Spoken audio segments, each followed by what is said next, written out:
नमस्कार, आवाज समाचार देख रहे हैं आप और आपके साथ मैं हूं स्मिता रिशाल। वक्त हो गया है 4 बजे की तमाम अहम और बड़ी खबरों का, जिस पर करेंगे नजर। लेकिन उससे पहले नजर इस वक्त की हेडलाइंस पर। ब्याज दरों में बढ़त, मंदी की आशंका बाजार पर हावी। बाजार 3 हफ्ते के निचले स्तर पर बंद। बैंकिंग, रियलिटी, एनर्जी पिटे। सेंसेक्स 1021 और निफ्टी 302 अंक गिरा।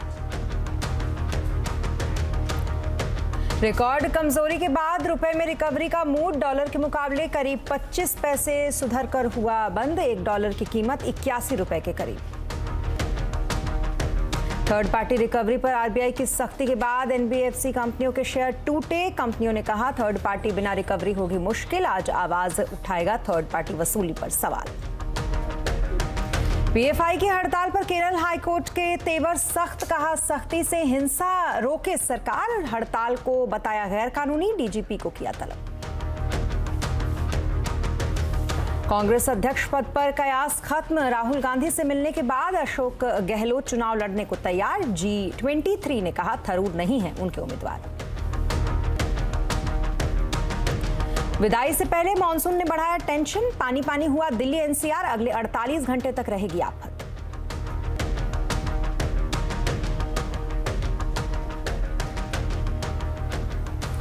और खबरों की शुरुआत झारखंड से, जहां के हजारीबाग में ट्रैक्टर लोन वसूली के दौरान प्रेग्नेंट महिला की हत्या के बाद आरबीआई ने सख्त कदम उठाया है और एमएनएम फाइनेंस को थर्ड पार्टी वसूली एजेंट रखने से मना कर दिया है। अब एमएनएम फाइनेंस रिकवरी या जब्ती की कार्रवाई को आउटसोर्स नहीं कर पाएगी और उसे इसके लिए सिर्फ अपने स्टाफ के इस्तेमाल की इजाजत होगी। आपको बता दें कि 15 सितंबर को हजारीबाग में एक वसूली एजेंट ने एक प्रेग्नेंट महिला के ऊपर ट्रैक्टर चढ़ा दिया था, जिससे कि उसकी मौत हो गई। रिकवरी एजेंट वो ट्रैक्टर ले जाने का प्रयास कर रहा था। आरबीआई के इस एक्शन का असर आज पूरे एनबीएफसी सेक्टर के शेयर पर दिखा। और ये सब समझने के लिए, जानने के लिए हमारे साथ हैं इस वक्त नीरज वाजपेयी जी। नीरज जी, ज्यादा प्राइसिंग को लेकर अक्सर हॉस्पिटल की शिकायत और अक्सर हम अलग अलग तरीके की बातें सुनते हैं, लेकिन यहाँ पर सबसे बड़ी बात यह है कि जो रिकवरी हुई और जिस तरीके से हमने ये पूरे वाक्यों को देखा, इसके बाद शेयर पे भी आज असर पड़ा एनबीएफसी के। क्या कुछ इस पर हम आगे देखेंगे और कैसे इसको हम जानेंगे पूरे इस प्रकरण? देखिए, एनबीएफसी और बैंकिंग सेक्टर में ये बात बहुत कॉमन थी कि लोग रिकवरी के लिए थर्ड पार्टी एजेंट को हायर करते थे, उनको रिकवरी एजेंट कहते थे। और बहुत सारी ऐसी घटनाएं मिसहैप की सुनाई देती थी कि लड़ाई झगड़े हुए, ज़बरदस्ती वसूली की, ज़बरदस्ती गाड़ी उठा ले गए, ये घटनाएँ होती थी। इसका जो ताज़ा घटनाक्रम जो आप बता रही 15 सितंबर को जो हजारीबाग में हुआ, वो एक बहुत ही इन्फ्लक्स पॉइंट था, बहुत ही ट्रिगर पॉइंट था, जहाँ की बहुत ही संवेदनशील मामला हो गया और एक बहुत गंभीर घटना घटी जिसमें एक महिला की मौत हो गई। इसके बाद फिर जब ये बहुत ज़्यादा सुर्खियों में आया, मामले की जांच हुई, तो आरबीआई ने इसमें फिर एक सख्त कदम उठाते हुए ये तय किया कि एमएनएम फाइनेंशियल्स अब किसी भी रिकवरी एजेंट के जरिए वसूली नहीं करेगा, अपने कर्मचारियों के थ्रू वो कर सकता है। हालांकि ये फैसला अभी सिर्फ एमएनएम फाइनेंशियल्स के लिए है, लेकिन इसका असर आप पूरे सेक्टर में देखेंगे, क्योंकि ये घटनाएं लगातार सुनाई देती हैं। और इसीलिए आप देखिए कि स्टॉक मार्केट में आज इस बात को लेकर के तमाम एनबीएफसीज के शेयर्स में गिरावट दिखी, जबकि बहुत सारे कंपनीज ने आके हमारे सामने बात रखी कि उनके यहाँ सारे कर्मचारी ऐसे नहीं है। जैसे श्रीराम ट्रांसपोर्ट कह रहा है कि हम लोग कोई थर्ड पार्टी नहीं रखते, लेकिन चोलामंडलम के यहाँ 1500 इस तरीके के लोग हैं। ये एक बहुत बड़ी घटना इस लिहाज से है क्योंकि मुझे ऐसा लगता है, या ऐसे बहुत सारे जानकार मानते हैं, कि शायद रिजर्व बैंक आने वाले समय में ये कह सकता है कि जो थर्ड पार्टी रिकवरी का सिस्टम है, इसको बंद कर देना चाहिए। कर्मचारी के थ्रू ही आप वसूली करें, जिससे एक रिस्पॉन्सिबिलिटी बनेगी, एक जिम्मेदारी का भाव कंपनी के ऊपर आएगा। अभी आप थर्ड पार्टी को देते हैं, आउटसोर्स है, वो किस तरीके से वसूली करके लाते हैं, इस पर कंट्रोल नहीं होता है और इस तरह की दुर्घटनाएं होती हैं। आपको मैं थोड़ा और पीछे ले चलूँ तो एसकेएस माइक्रो फाइनेंस नाम की एक बहुत बड़ी कंपनी साउथ में हुआ करती थी और उसके ऊपर भी ऐसी बहुत सारे आरोप लगे थे। बहुत सारे लोगों की खबरें ये भी आती थी कि उन्होंने सुसाइड कर लिया। तब बहुत हार्श एक्शन इस तरीके के लिए गए थे उस समय भी, और बहुत समय तक रिकवरी रोकी गई थी। तो ये जो रिकवरी का पूरा सिलसिला है, मुझे लगता है कि इस पर गंभीर कदम उठाने की भी ज़रूरत है, क्योंकि ये जो तरीका है इसमें बहुत सारी घटनाएँ होती हैं। और इस घटना के बाद ये जो कदम आरबीआई ने लिया है, ये एक पूरे सेक्टर के लिए अभी चेतावनी के तौर पे आप कह सकते हैं कि एक कंपनी के खिलाफ है इसलिए चेतावनी है, लेकिन अगर ये घटनाएं नहीं रुकती हैं या और ज़्यादा मामला संवेदनशील होता है तो ऐसे गाइडलाइंस पूरे सेक्टर के लिए आ सकती हैं कि थर्ड पार्टी रिकवरी एजेंट का सिस्टम बंद कर देना चाहिए। जी, रिस्पॉन्सिबिलिटी उससे बढ़ेगी और बेहद अच्छे तरीके से आपने इसको समझाया। बहुत शुक्रिया तमाम डिटेल्स और इसके लिए नीरज जी। तो कुल मिलाकर थर्ड पार्टी वसूली एजेंट्स की जो दादागिरी के किस्से हैं अक्सर वो सामने आते रहते हैं। क्या लोन की रिकवरी में थर्ड पार्टी के नाम पर गुंडों को भेजना सही है, क्या इस पर रोक लगनी चाहिए, ये जानने के लिए देखिए आज कंज्यूमर अड्डा शाम 5:57 पर। ज्यादा प्राइसिंग को लेकर अक्सर हॉस्पिटल के खिलाफ शिकायतें आती रहती हैं और अब एक बड़ी खबर ये सामने आई है कि हॉस्पिटल साठ गांठ करके ये सबक कैसे किस तरीके से करते हैं, इसलिए सीसीआई अब इसकी जांच कर रही है। डिटेल लेते हैं इस पर रोहन से। रोहन बताएं क्या कुछ है इस पर पूरी कहानी। जी, मनी कंट्रोल की खबर के मुताबिक कंपटीशन कमीशन ऑफ इंडिया ने 4 सालों तक इन्वेस्टिगेशन किया देश के 6 बड़े अस्पताल चेन में। इनमें अपोलो शामिल है, मैक्स शामिल है, फोर्टिस अस्पताल शामिल है, सेंट स्टीफन, बत्रा हॉस्पिटल और sir Ganga Ram hospital. In chains के 12 अस्पतालों की जांच की गई जो कि दिल्ली एनसीआर रीजन में है, जिनमें कि सबसे ज़्यादा जो 6 अस्पताल मैक्स के हैं, 2 फोर्टिस के हैं। और ये पाया कि ये अस्पताल अपने डोमिनेंस का, अपने पोजीशन का गलत इस्तेमाल कर जो मरीज हैं, जो कंज्यूमर्स हैं, उनसे मनमाना चार्ज वसूल रहे हैं, चाहे वो रूम रेंट के नाम पे हो, चाहे वो मेडिसिन के नाम पे हो, या फिर मेडिकल डिवाइस के नाम पे, या कंज्यूमेबल्स के नाम पे। बहुत ही जो तय प्राइजेस हैं उससे कहीं ज़्यादा वसूला है इन्होंने ओवर द टाइम, जो जिन 4 साल में इन्वेस्टिगेशन किया गया। और ये भी पाया गया कि कई केसेस में तो जो रूम रेंट है वो 3 स्टार या 4 स्टार होटल से ज़्यादा इन्होंने चार्ज किया। तो इस पर एक जाँच की गई और इन अस्पतालों को दोषी पाया गया है। अब इसके बाद क्या होगा? इसके बाद इन अस्पतालों को एक वक्त दिया जाएगा, एक उनका पक्ष जानने की कोशिश की जाएगी, उनको नोटिस दिया जाएगा और उसके बाद कंपटीशन कमीशन ऑफ इंडिया एक और बैठक करेगी और फिर जुर्माने पर विचार किया जाएगा कि कितना जुर्माना लगाया जा सकता है। लेकिन जो स्टैंडर्ड है उसके हिसाब से पिछले 3 सालों तक इन अस्पताल चेन्स का जो प्रॉफिट, जो टर्नओवर रहा है, उसका 10% तक जुर्माने में लगाया जा सकता है। एक कड़ा संदेश है कुल मिला के इन तमाम अस्पतालों के लिए जो कि मरीजों से मनमाना जो चार्ज है वो वसूलते हैं और बहुत जल्दी इसको लेकर एक फैसला होने वाला है। जी, बहुत शुक्रिया तमाम डिटेल्स के लिए आपका रोहन। और अब बात मार्केट की करेंगे। सप्ताह के शुक्रवार को बाजार में बड़ी गिरावट देखी गई। सेंसेक्स 1021 पॉइंट गिरकर 58,099 पर बंद हुआ तो निफ्टी 302 पॉइंट गिरकर 17,227 पर बंद हुआ। तो वहीं निफ्टी बैंक 1084 पॉइंट गिरकर 39,546 पर बंद हुआ। आज मिड कैप इंडेक्स 747 पॉइंट गिरकर 31,079 पर बंद हुआ। आज के कारोबार में बैंकिंग, रियलिटी, एनर्जी शेयर में सबसे ज्यादा गिरावट देखने को मिली। और शेयर बाजार की गिरावट में कहां है खरीदारी का मौका? फेस्टिवल सीजन में किन शेयरों पर रखें नजर? आज आवाज अड्डा में इसी पर करेंगे बड़ी चर्चा शाम 7:57 पर।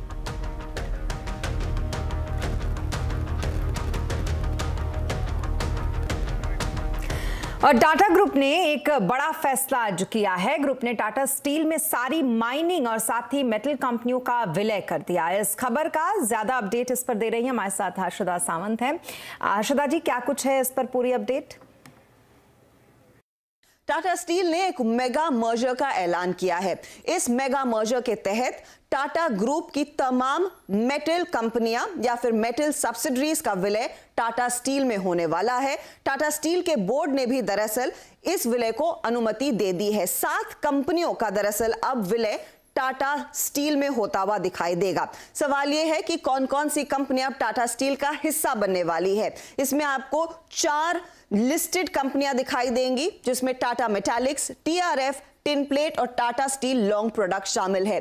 अनलिस्टेड में 3 कंपनियां SNT mining, Tata steel mining और Indian steel and wire product शामिल है। अगर आपके पास इन चारों कंपनियों के कोई शेयर हैं तो अब आपके हाथ में टाटा स्टील के शेयर लगेंगे। किस रेशियो में, ये डेटा आपके सामने अब हम पेश कर रहे हैं। 10 टीआरएफ के शेयरों के सामने आपको 17 टाटा स्टील के शेयर मिलेंगे।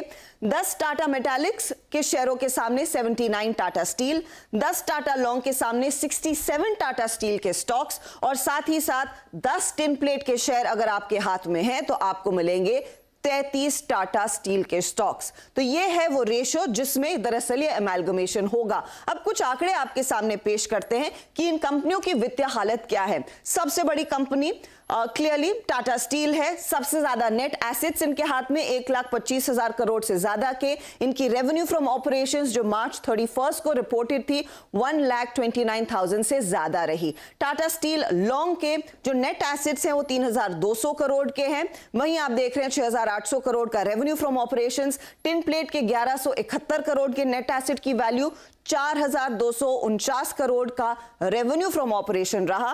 टाटा मेटालिक्स 1,525 के नेट एसेट्स होल्ड करता है और 2,745 करोड़ के आसपास का इनका रहा था रेवेन्यू फ्रॉम ऑपरेशंस, जो मार्च 31 के आंकड़े हमारे साथ है। टीआरएफ के नेट एसेट्स हालांकि नेगेटिव में है और बहुत छोटा योगदान है इसका रेवेन्यू फ्रॉम ऑपरेशंस में। लेकिन याद रखिएगा ये सारी कंपनियां अब टाटा स्टील के में विलय होती हुई दिखाई देंगी और इस मर्जर के कुछ फायदे कंपनी ने गिनाए हैं। उनका मानना है कि इस मर्जर के बाद सिनर्जी बढ़ेगी, ग्रुप होल्डिंग और जो पूरा मैनेजमेंट स्ट्रक्चर है वो आसान होगा। आसान इसीलिए क्योंकि यहां से आगे किसी तरह का एक ऑपरेशनल शिफ्ट लेना है, स्ट्रेटेजिक शिफ्ट लेना है, तो वो निर्णय लेना कंपनी के लिए आसान होगा। इस मेगा मर्जर के बाद कंपनी ये भी कहती है कि कुल मिलाकर कम से कम 1,500 करोड़ का खर्च बचता हुआ दिखाई देगा। तो ये वो कुछ चीजें जो टाटा स्टील से अब जुड़कर आपके सामने पेश हुई हैं और टाटा स्टील ने एक लॉन्ग स्टैंडिंग डिसीजन फाइनली ले लिया है कि टाटा ग्रुप की सभी मेटल कंपनियां अब टाटा स्टील का हिस्सा बनेंगी। बहुत शुक्रिया तमाम डिटेल्स के लिए आपका हर्षदा जी। और अब टेलीकॉम जगत की हलचल। CNBC Awas and Salazar Techno Engineering present Telecom Update.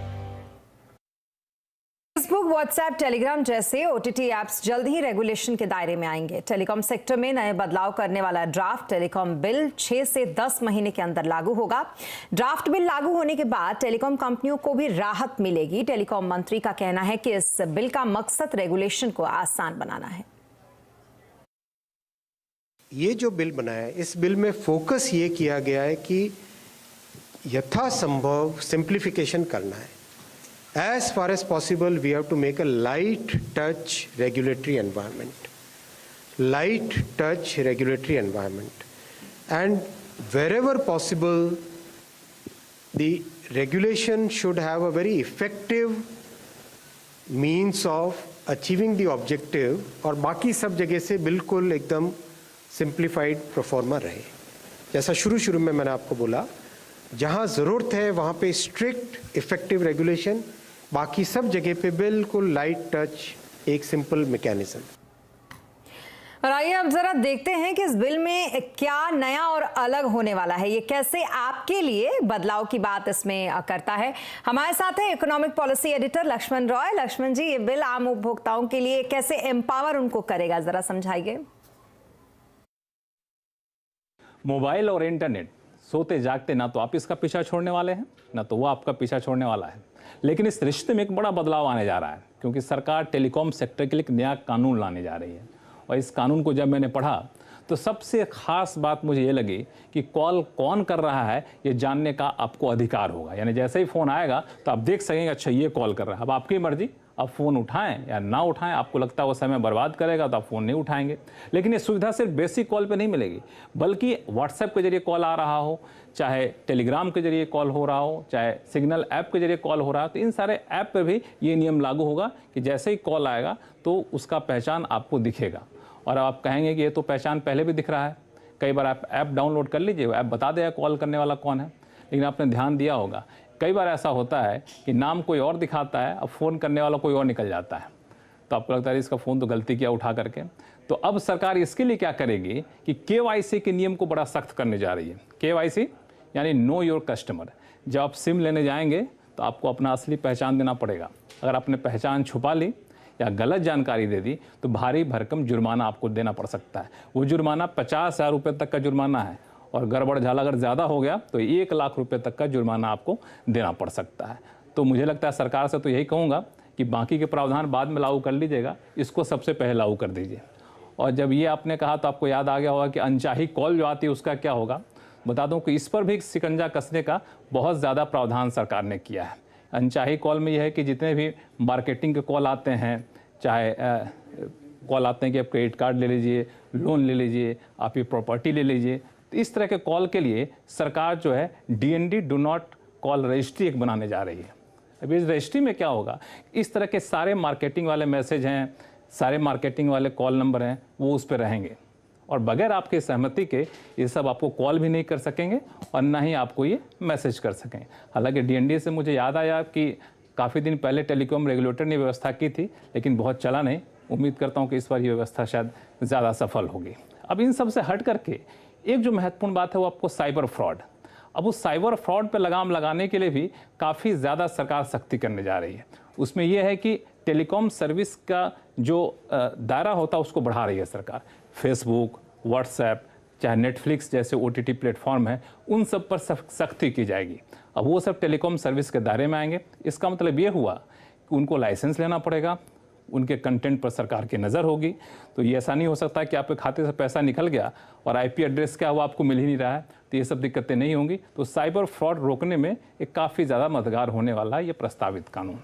और चूँकि इन सब पर लाइसेंस होने जा रहा है, तो बता दूं कि इसके कंटेंट पर भी सरकार नज़र रखेगी।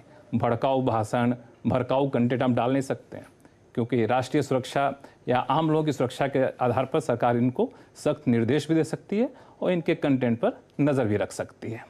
अब एक और महत्वपूर्ण बात है इस पूरे टेलीकॉम ड्राफ्ट बिल के अंदर, जिसके तहत ये है कि कई बार ऐसा देखने को मिला है कि आपके घर के छत पे टावर लगा हुआ है, ज़मीन पे टावर लगा हुआ है, आपने घर बेच दी, ज़मीन बेच दी, तो सामने वाला कह रहा है ये टावर भी हमारा है। ऐसे हज़ारों केस पेंडिंग पड़े हुए हैं। तब सरकार कहे ऐसा नहीं होगा, आपने घर बेचा, ज़मीन बेची, वो तो चला गया, लेकिन टावर पर आपका हक नहीं रहने वाला। तो ये कुछ बड़े बदलाव के साथ सरकार टेलीकॉम सेक्टर में नए नियम लाने जा रही है।